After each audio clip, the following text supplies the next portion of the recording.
In our contemporary world, war, displacement of people, and refugees are the headlines of daily news. I was born in a chaotic world, and wandering through it has introduced me to understanding of humanity that is very different from what I was taught in my childhood. After Iran, living in Indonesia was like experiencing life as a refugee for the second time. In Indonesia, I have lived alongside people grieving the loss of their beloved ones, grieving lives lost in the pursuit of a safer and more peaceful existence. While far away from home and sheltered, the nightmares of war and violence still lingered.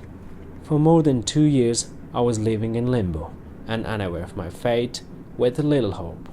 Indonesia was a turning point in my life, where my eyes were opened to a new world, new ideas, and people with different thoughts. The years of waiting have laid down the solid foundation of long-term and sincere friendships that made the immense pain of homelessness tolerable for everyone. I have returned after 4 years to witness the lives of those living in conditions much worse than my days in Indonesia. Regardless of issues inherent within Indonesia, it is still a pleasant country. I came to look after my friends in Jakarta. Luckily, I found them full of motivation and still active in humanitarian endeavors. They have not allowed time and circumstances to hinder their efforts and passion for a kinder world. A Hazara boy from Pakistan who had dove into a swimming pool, and it was shallow, and he hit his head, and he actually was paralyzed from the neck down. And he wasn't being helped by UNHCR or IOM, and he was in the ICCU in the hospital, and they said that if nobody helped him, he'd die. So some of us were able to get together and help him.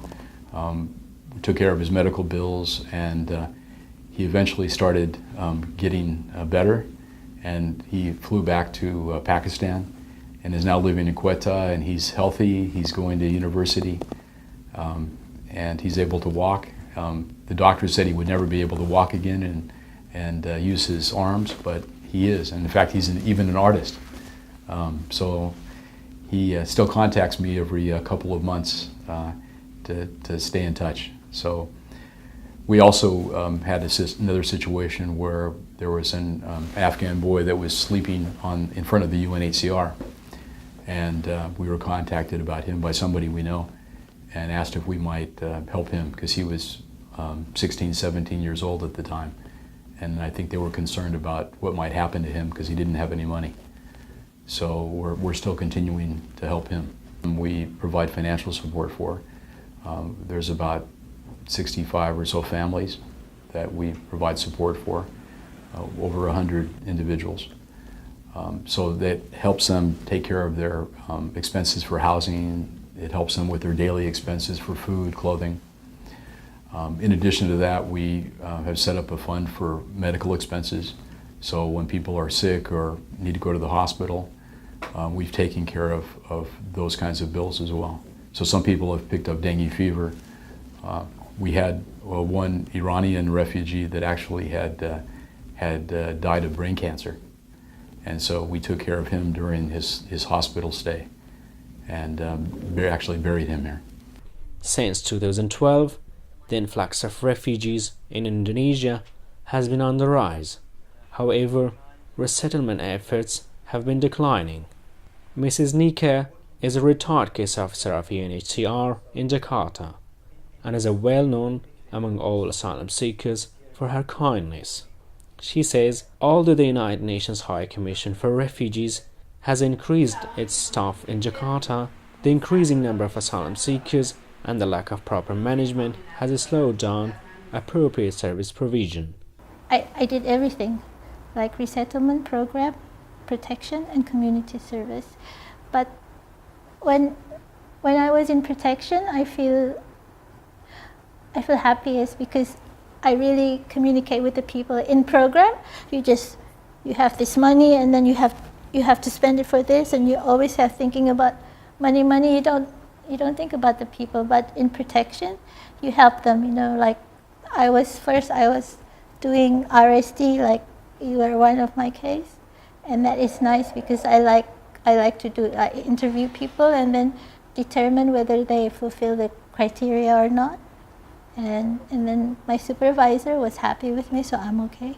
The first thing that I'm happy is when like my assessment is okay and then my supervisor approves and they are recognized. That's the first thing that makes me happy.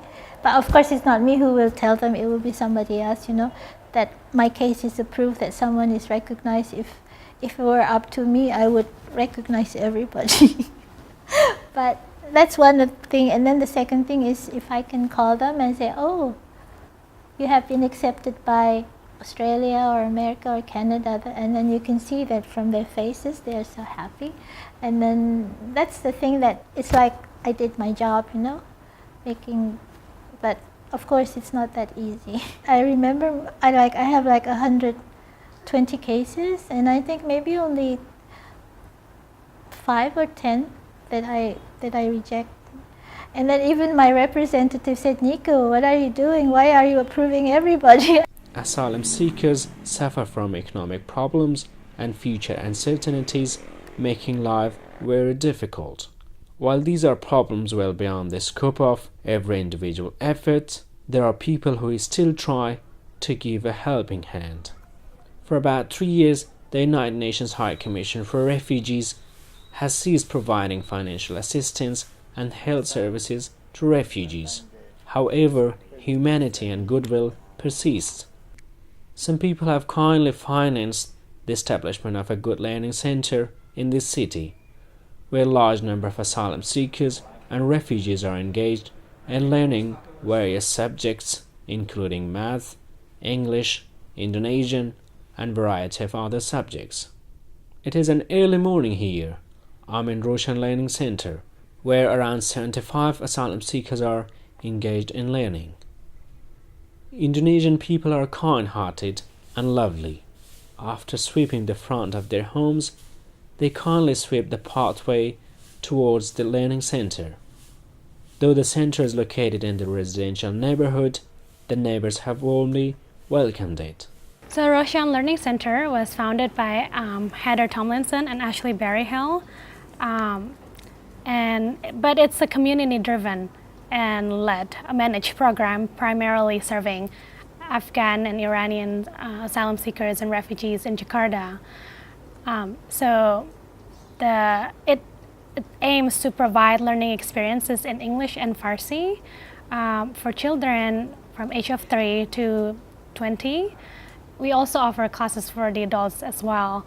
But we also want to empower the adults, the community, to make decisions through English classes and other activities. We currently serve 75 participants from preschoolers to adults. We have 2 teams of volunteer teachers, one comprised of Farsi-speaking volunteers from within the refugee community, and then one comprised of English speakers who are Indonesians, expatriates, people from all over the world who are volunteering their time here.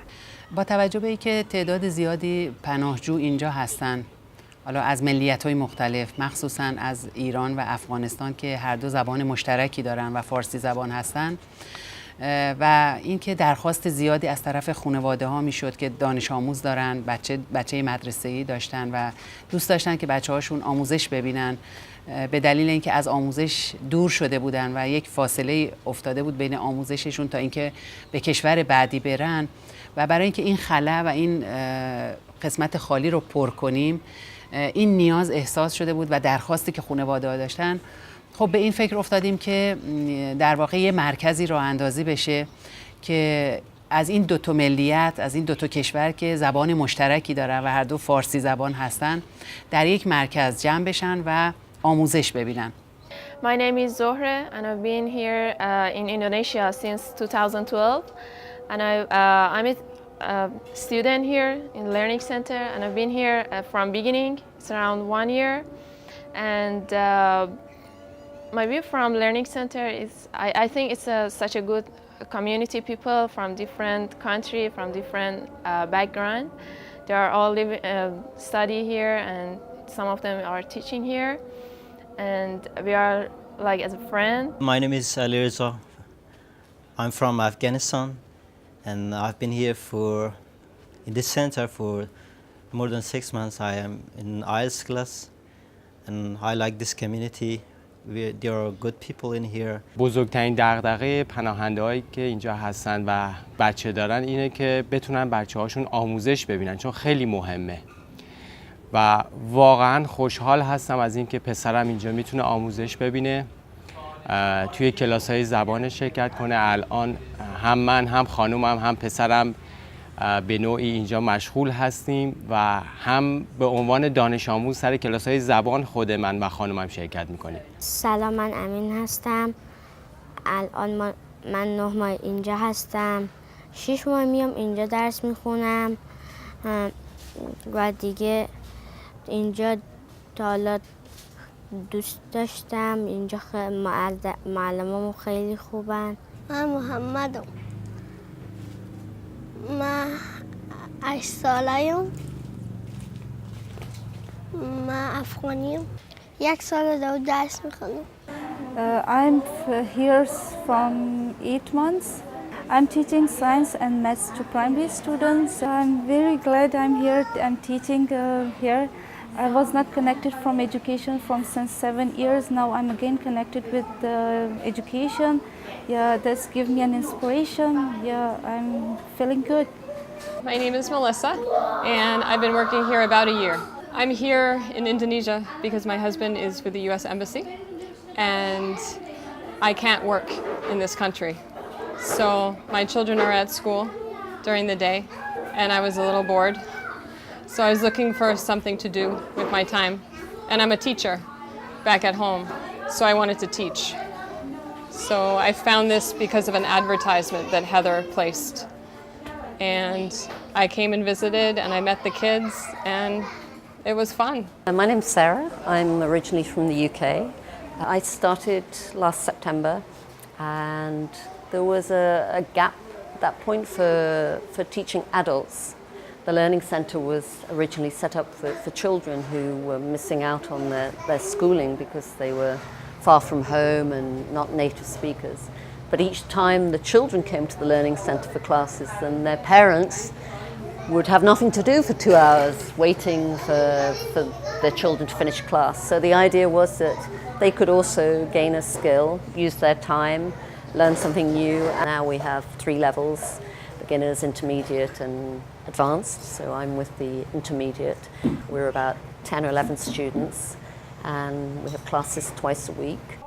According to the refugees, even though the school is much smaller than a normal sized school with only 2 classrooms, it is still a blessing. Different levels of English classes are held here. Primary and secondary classes are taught by experienced teachers, and some of the classes are taught by the refugees. The center is a learning environment for innocent young children who are not even familiar with the term refugee.